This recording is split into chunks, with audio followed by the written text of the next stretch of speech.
ഉസ്താദെ last year അല്ലേ degree, അടിച്ചു പൊളിക്ക, ലൈഫ് ഫോർ എൻജോയ്, ജീവിതം അടിച്ചു പൊളിക്കാനുള്ളതല്ലേ.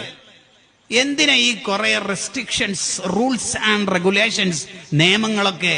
അടിച്ചു പൊളിക്കലേ തന്നെ, നന്നാവലൊക്കെ പിന്നെ, ക്യാമ്പസ് കാലം കഴിയട്ടെ. നബി സല്ലല്ലാഹു അലൈഹി വസല്ലം തങ്ങളുടെ അടുത്ത് വന്നിട്ട് ഇസ്ലാം സ്വീകരിച്ചിട്ട് നന്നാവണം എന്ന് വിചാരിച്ച ഒരു മനുഷ്യൻ, ഗ്രന്ഥങ്ങളിൽ കാണാം, അയാൾ വരുന്ന വഴിയിൽ ശത്രുക്കൾ ബ്ലോക്ക് ചെയ്തു. എവിടെ പോവാ? ഇസ്ലാം സ്വീകരിക്കാൻ. ഇസ്ലാം സ്വീകരിച്ചാൽ ഒരാളെ മാത്രമേ ആരാധിക്കാൻ പറ്റുള്ളൂ, അതെനിക്കറിയാം, അതുകൊണ്ട് തന്നെ ഞാൻ ഇസ്ലാം സ്വീകരിക്കണം. അപ്പൊ ഇയാളോട് ഇത് പറഞ്ഞാൽ വിലപ്പോവില്ല എന്ന് മനസ്സിലായപ്പോ അവര് ട്രിക്ക് മാറ്റി. ഇസ്ലാം സ്വീകരിച്ചാലേ വ്യഭിചരിക്കാന്നും പറ്റൂല, അതെനിക്കറിയാം, അല്ലെങ്കിൽ ഇസ്ലാം അത് പറഞ്ഞിട്ടില്ലെങ്കിൽ തന്നെ അത് ശരിയല്ലല്ലോ. ഇയാളോട് ഇപ്പൊ എന്തു പറയും? ഇസ്ലാം സ്വീകരിച്ചാൽ തണ്ണി അടിക്കാൻ പറ്റില്ല, കള്ളു പിടിക്കാൻ പറ്റില്ല.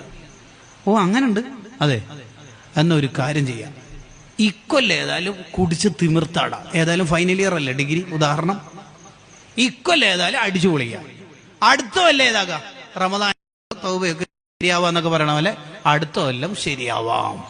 ഇയാൾ നാട്ടിലേക്ക് തിരിച്ചു പോകുന്ന വഴിയിൽ കുതിരപ്പുറത്ത് വീണു മരിച്ചു.